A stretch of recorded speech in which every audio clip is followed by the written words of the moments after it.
Welcome to the Mouthpiece. We're back. It's 2009. Happy birthday. Happy New Year. Happy birthday. Who the birthday is it? Happy New Year is what I meant to say. And we're going to talk about 2009. For me, will it be as good as 2008? I highly doubt it. Or 2007, I highly doubt it. But 2008 was a great year, and we're hoping to bounce back and have a better year. We're going to talk about the up-and-coming tournament over at the LA Poker Classic. That's going to be my next tournament. We're going to talk a little bit about the recently concluded PCA. We're going to talk about a little bit of the Aussie Millions that I won't be there for. We're going to talk a little bit about the Dur Challenge. We're going to talk about whatever y'all want to talk about, including my hand of the week on the Mouthpiece.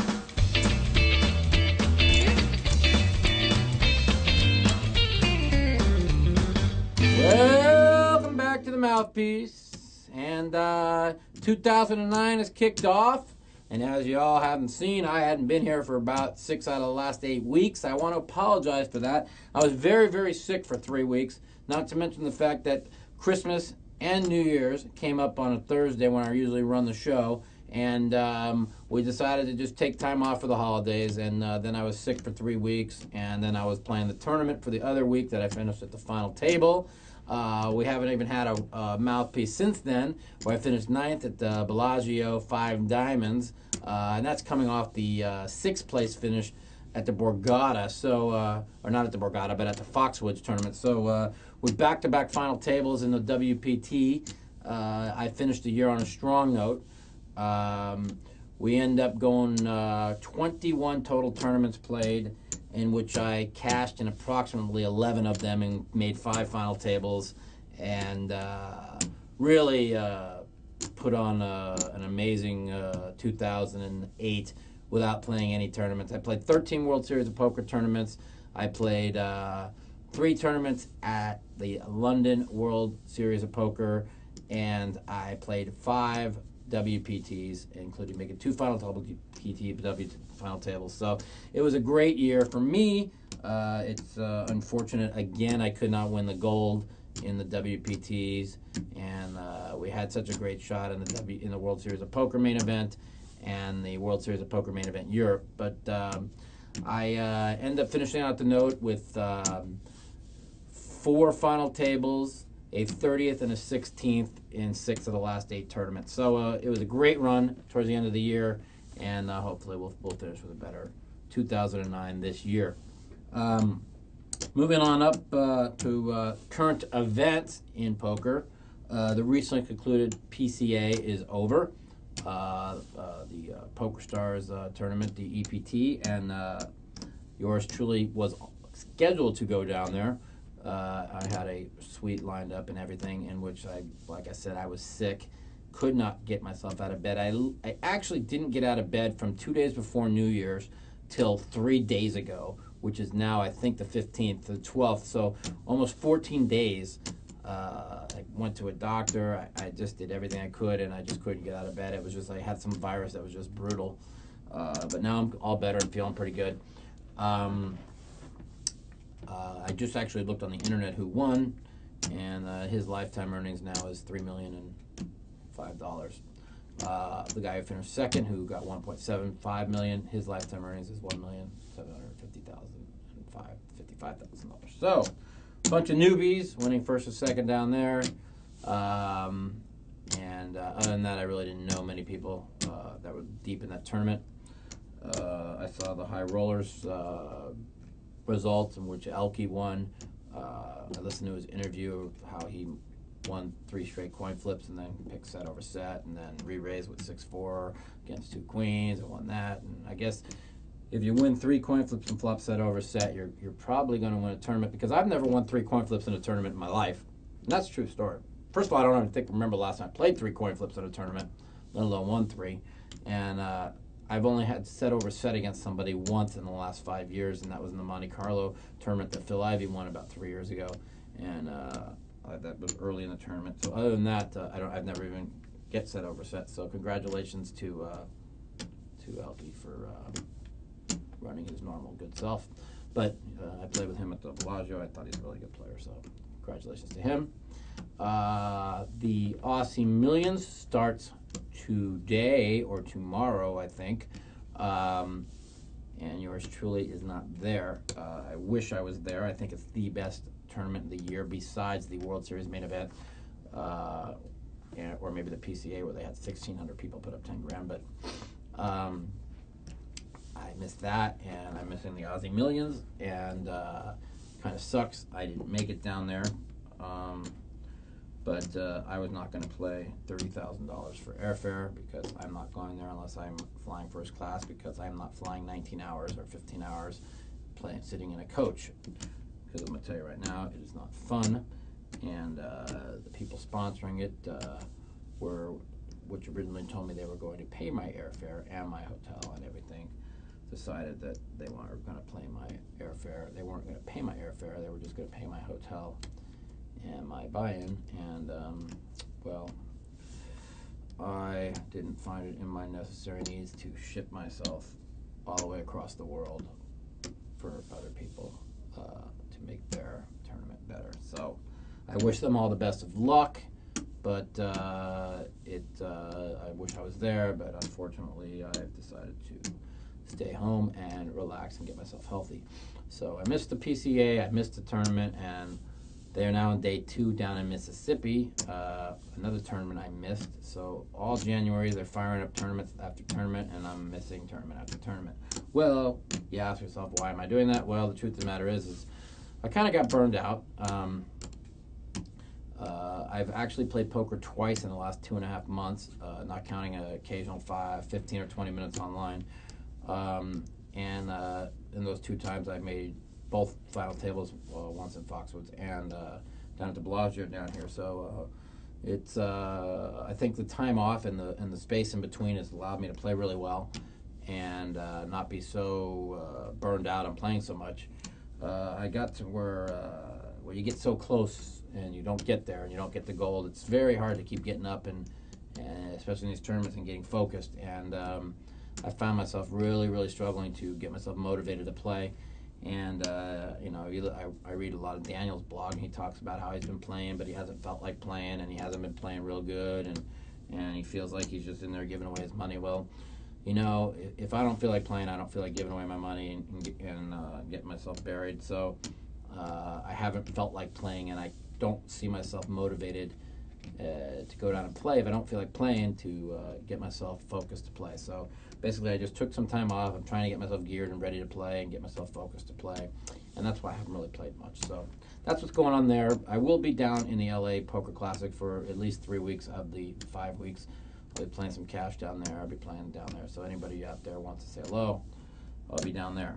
Another news, High Stakes Poker recently got done filming, and yours truly is not in that neither. Now, you ask, why am I not in High Stakes Poker? Well, me and Phil Helmuth are both not in it. We both decided that, that we were kind of upset about them raising the buy-in from 100,000 buy-in to 200,000 buy-in, and making the game 400 and 800 from 300 and 600. And my biggest gripe on it really is the economy and the American people right now just in such a rut that I just thought it was ridiculously and asinine to double the limit of high stakes poker and double the buy-in while the whole world is dying to even pay for their mortgage and their gas and stuff. And I wasn't going to go on there and look like a fool throwing 200,000 around like it's quarters while people in the world were struggling. And I know that sounds crazy, but that's just the type of person I am, and it really kind of bothered me that the buy-in got raised like that. And you know, even Phil told me that he was pretty upset that it got raised, and he didn't want to play because the limit got raised. And you know, you're playing with all these people that are multi-millionaires and that don't give a shit about money, and you sit down with 200,000 and they're just rebuying it. And it's just, I didn't want to be in that atmosphere of that type of poker game with people that don't give a shit about money during this time of crisis for the world. So I elected to skip it. Phil elected to skip it, and I hope their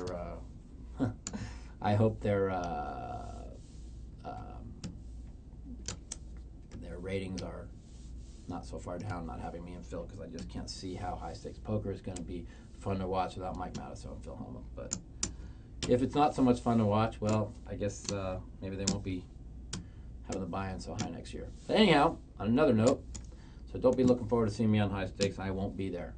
On another note, Poker After Dark, I'm sure you all watched. I think it was 2 weeks ago of my Poker After Dark victory. It was a very big win for me. I've been a while waiting for that to come out on TV, and I heard the television was great, and it was a pretty good accomplishment for me. Now I find myself down only about 50 or 60,000, and which isn't much on Poker After Dark. I mean, I win 2-3 in a row, and I'll be back out in front. So there's a lot of short-term luck involved in these things, and you got to make sure you play good and win. I thought I played great during that Poker After Dark to win it, and I was pretty happy with myself. So hopefully 2009 is going to be as good a year as 2008. Now, I don't know how I'm going to find a way to pull this off. What made 2008 so great is the fact that I just didn't play any tournaments. I played 21 tournaments, and like I said, if I'm not mistaken, I cashed in 8 of them, 9 of them, 10 of them. It's like 50%. I cashed in 50% of them. I made 5 final tables, 25% of them, and won over $1 million for my 4th consecutive season. Now, it's really not, I don't really set myself up as a goal. I got to make $1 million. I got to make 7 figures a year. But you know, I made 7 figures in tournament poker for the 4th straight year, which nobody in history has ever done.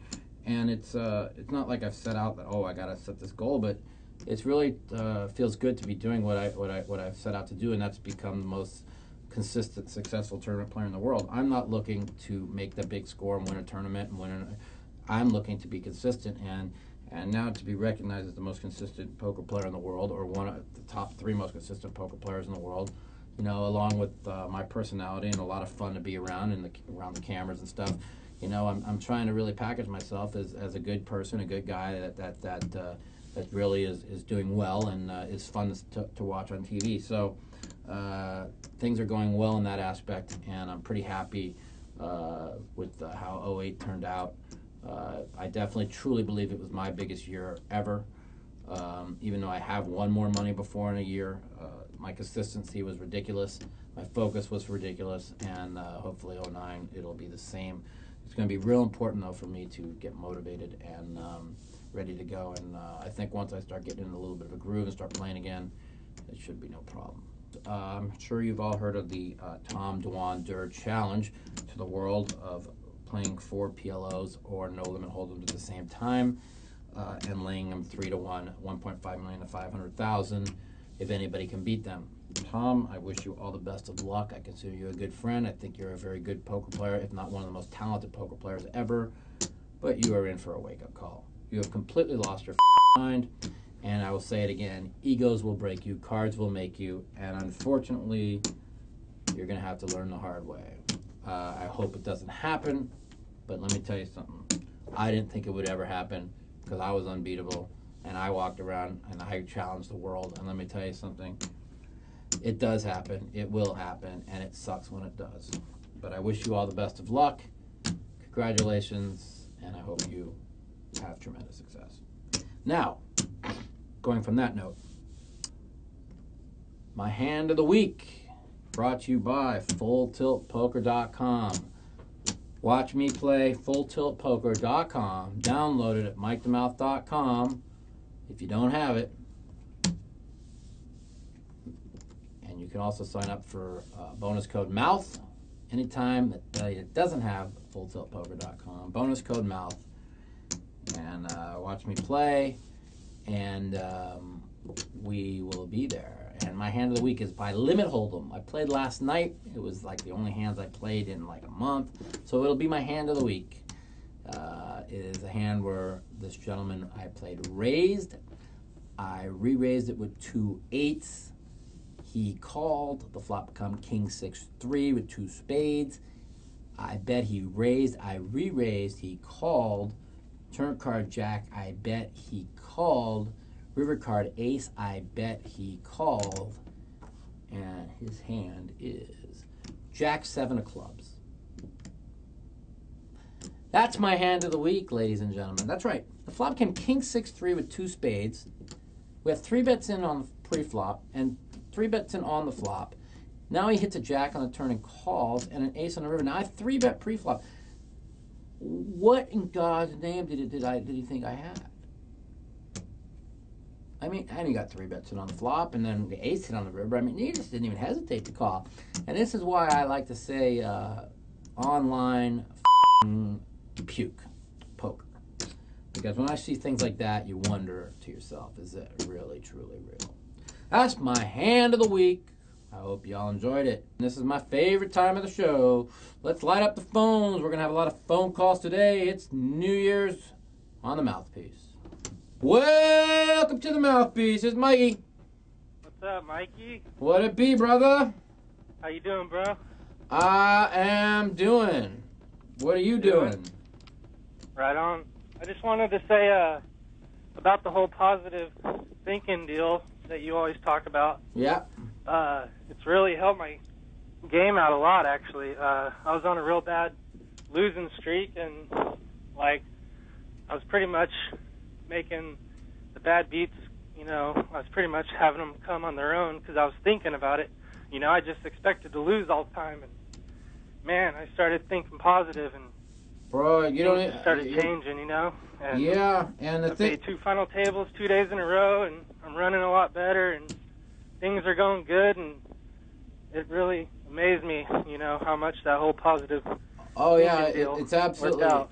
it's absolutely everything. But anyways, my question was, basically, it was an easy one. When's the next time you're gonna be online? Because I never see you online. I've always wanted to reel you and watch you play. Yeah, I figured that question might come. Yeah, I am. I've played. I played the Foxwoods tournament. I finished 6th there. I then took a whole month off of poker. Then I played the Bellagio tournament, finished 9th there, and then I took a whole month off of poker. So you've, except for like maybe a half hour here or 20 minutes there, I've pretty much been off the last 2 months. It's something I needed. Yeah, taking a little break, huh? It's something I needed to do. I'm working on some things, and I just wanted to take some time off of the internet, and I kind of gotten a little bit of a rut and stuff, and I just thought it would be best to take some time off. Wow, you've really lost that much money online, huh? It's not that it's what I've lost online. It's the fact that I just I don't know how to explain it, but there comes a point where you just know that it ain't real. You know what I'm saying? It's I'm too good of a poker player. I mean, every tournament I play, I got a shot to win. I go down to Bellagio, I play live. Man, you've been playing so good this year. It's like you're totally a different player. I mean, the way you used to play, you know, kind of crazy here and there, and now you just pick your spots, and I just learned so much from you. Inspired by you this year, and when you know how to play, and you go down and play live, and you win all the time, and then every single time you play online, every single hand you play online, nobody folds, and they beat you with some hand where they wouldn't put a chip in with, and they put in thousands and thousands of dollars. Maybe it's a different game that I haven't figured out yet. What it is, I don't know, but it comes to a point where you just say to yourself, you know, this just ain't for you. And right now I'm in that kind of a rut, in kind of that feeling, and I got some. Man, online poker's nowadays is ridiculous. Yeah, I mean, and people are crazy basically, and I don't know. I got some things working with. I know there's a lot of money to be made still, but you know, once you get in a rut, sometimes it's hard to get out of it. Yeah, and I got some things working right now with the higher ups at Full Tilt, and I might be doing. You might be seeing me doing some a lot of no limit hold'em ring games at Full Tilt here shortly, if that goes through. But if that doesn't, that'd be awesome. Are you playing the F-tops? I might play a few. I'll be down in LA the whole month of February playing the LA Poker Classic, and playing the 10,000 Horse in the main event down there. And I'm sure the F-tops aren't really.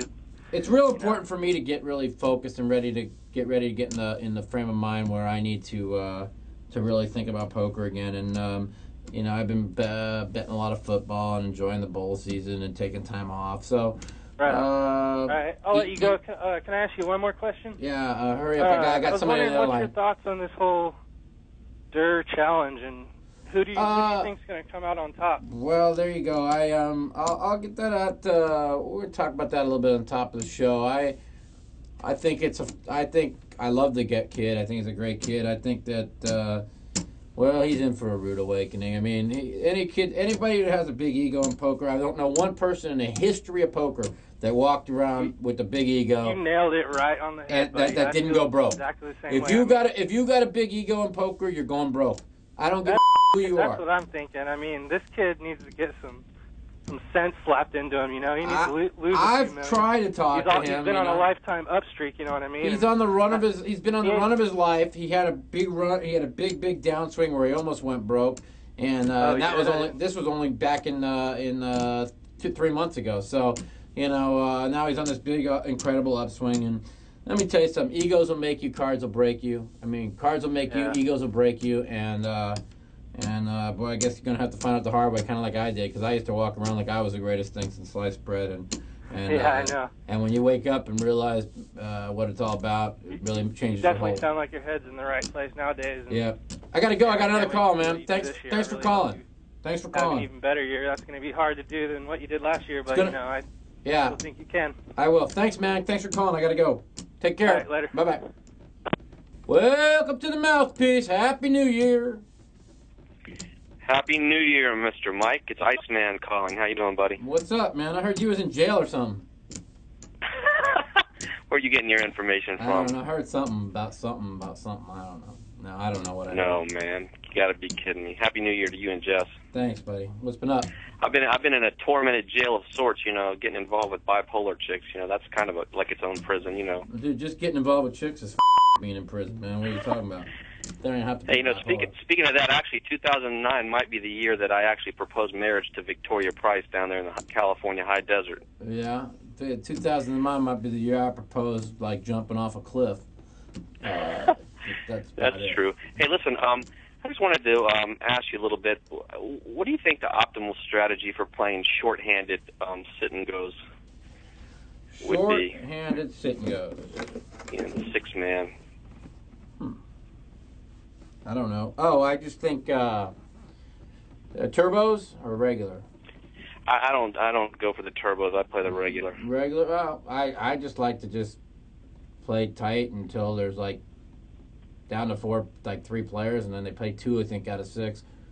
And I like to just kind of like move on up, and you know, you gotta try and survive till people get knocked out. That's the key to them things, and then you gotta win coin flips, you know. Sit and goes are tough. You just try to play pretty super tight early, and that's what I do. Yeah, I've always played sit and goes like that. You know, it's funny you look at my online record and sit and goes, and people will laugh how bad it is, but it's really not that bad. The fact is there was one stretch of time where I had a lot of money, and I was just on there just farting around and just giving away money, and then there was times where I tried where I did pretty well, and then there was times where I lost about 150 out of like 155 coin flips. So I mean, it's like, and when you're playing like the turbo sit and goes, you've got to win like at least 60% of your, at least 40% of your coin flips to have a chance. And I think I was running like 20%. So, right. You know, so that's where I kind of did bad. But you know, online poker's tough. So. Yeah, no. My sit and goes, my graphs are going for the last 7 months. Have been going sky high. I want to keep it up there, but I'm getting a little bit bored. I've been taking advantage. My fat belly's been going sky high, man, because I'm too lazy to run. But actually, I've been working out lately, so. See, I'm going in just the other direction, man. I just lost 21 pounds, so I'm feeling pretty good right now. Yeah, I'm feeling how you were a while ago. I found 21 pounds, maybe more. All right, man. Well, it's a new year and everything, so you can get back. All right, buddy. Maybe you need another prop bet. Yeah, I know. It's not even a prop bet. It's I could do it myself. I've been working out actually the last 3 days, but it's gotta stay off the pizza, man. Yeah, man. The pizza does it. Jalapeno all right, well, listen, man. I gotta too.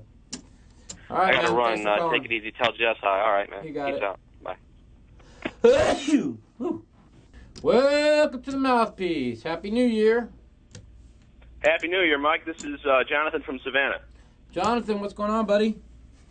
Not much, man, not much. Glad to see the show coming back. Yeah, the truth of the matter is we had the, I was away for like the tournament at Foxwoods, and then I came back, and then I had a week or two, and then we had I was sick, and then I had the Bellagio tournament, and then we had Christmas, then we had New Year's, then I was sick. I was really, really sick for like 2.5, 3 weeks, and I didn't get out of bed for like 18 days.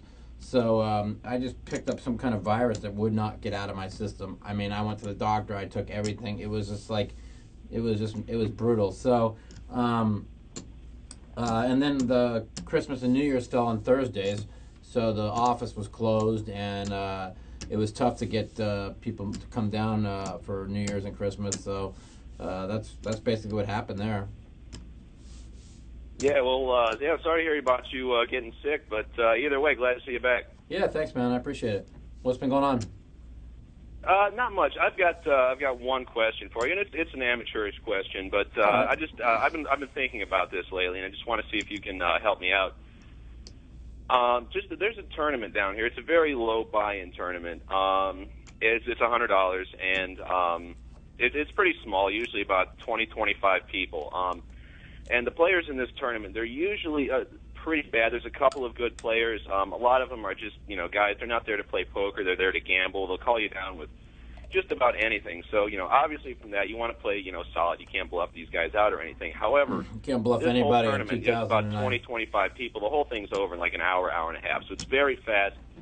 And in those kind of tournaments, you really need to move and get chips fast. And it's where's the middle ground in that? When you're playing in a tournament like that with people that will call you down with basically anything, but you need to move fast. What should you do? What should your mindset be? What should your strategy be? Your strategy should always be moving all in pre-flop, because the tournament's moving so fast. There's really no post-flop play.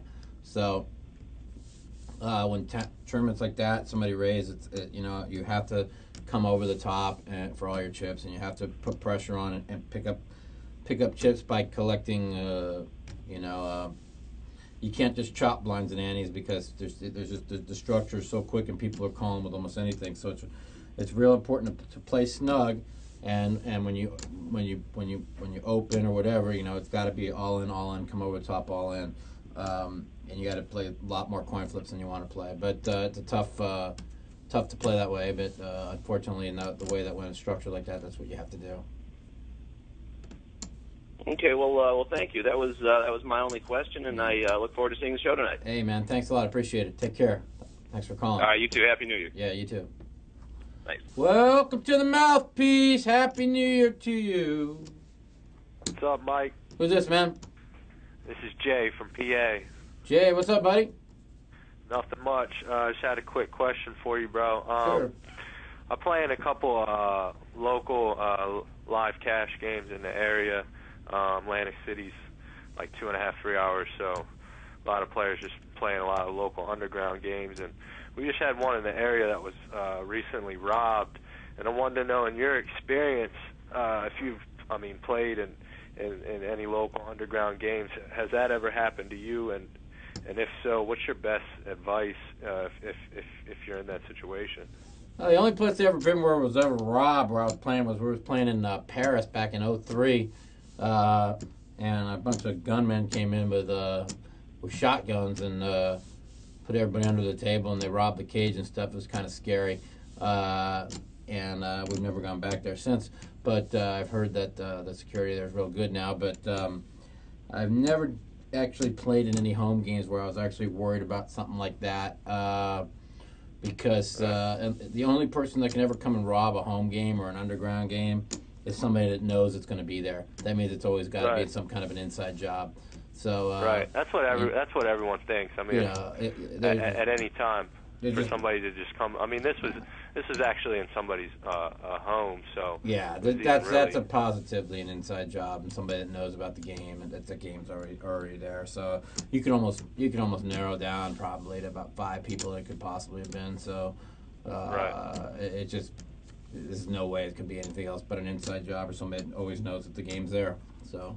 Right. So I mean, in best case scenario, you just hand over the money and hope they just go away? I know one thing, man.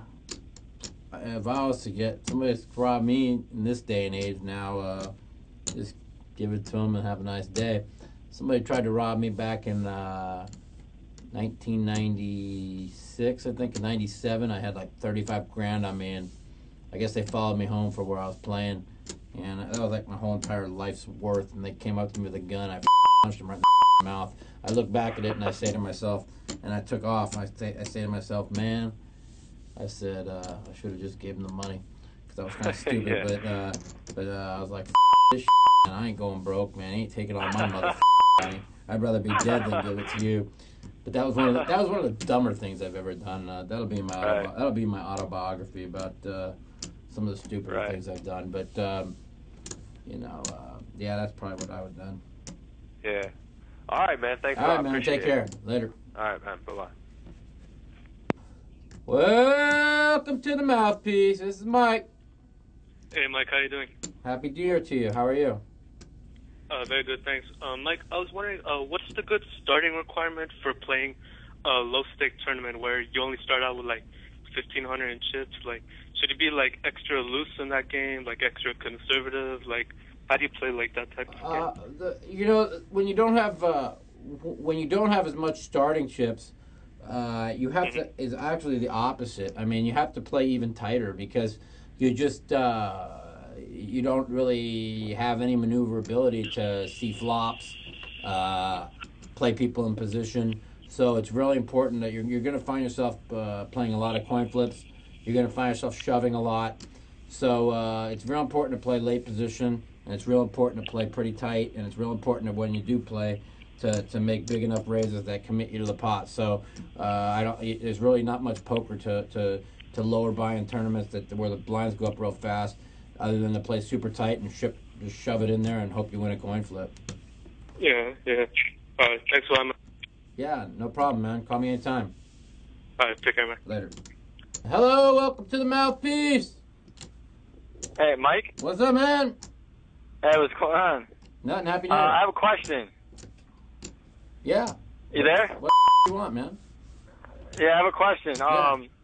I'm wondering why I continue to lose when I play cash games. Because you're a bad poker player. How the what do you think? Why? No. Well, I don't know, man. I'm just joking, it's like man. I put 200 on the table. I come up like 200, and then I go down everything. You could be like me. I put like 50,000 on the table, and I walk out broke every day too. So 50,000. I mean, it just let's compare it. Let's see. You never win at cash, and I never win at sports betting, and I never win on online poker. So let's analyze the situation. A, I'm a very bad sports bettor. B, online poker is rigged for me to lose. Or C, I'm a degenerate sports bettor, and I'm a bad online poker player, and that's why I lose. So I'll go with C, and go with there. But you talking about like cash games or online playing?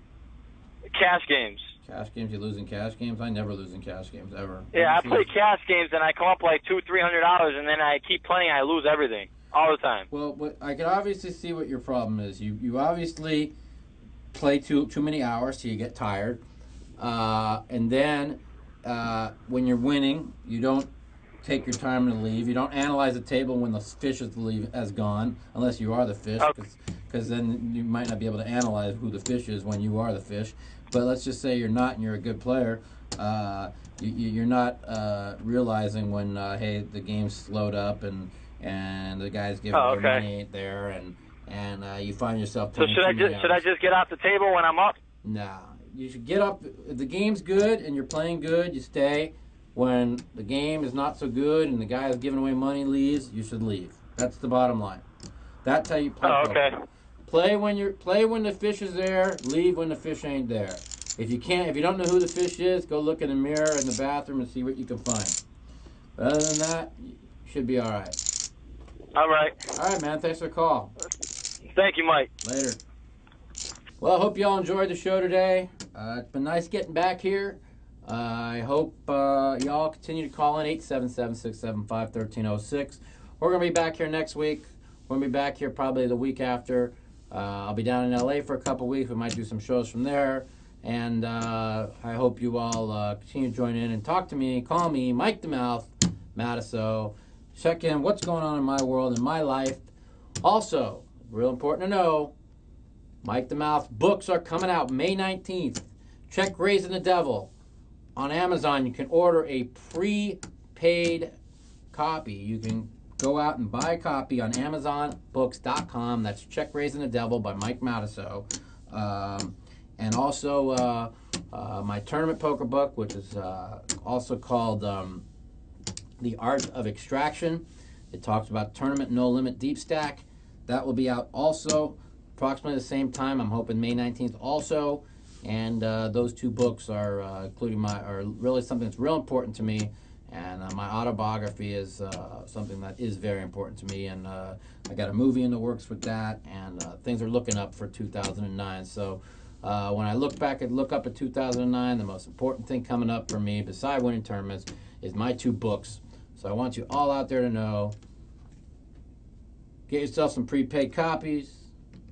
Get yourself ready, because this is the year of the Mouth. This time, maybe we will get the gold in a WPT championship, or who knows, maybe I'll have another deep run in the World Series main event. We'll talk to you later. Later.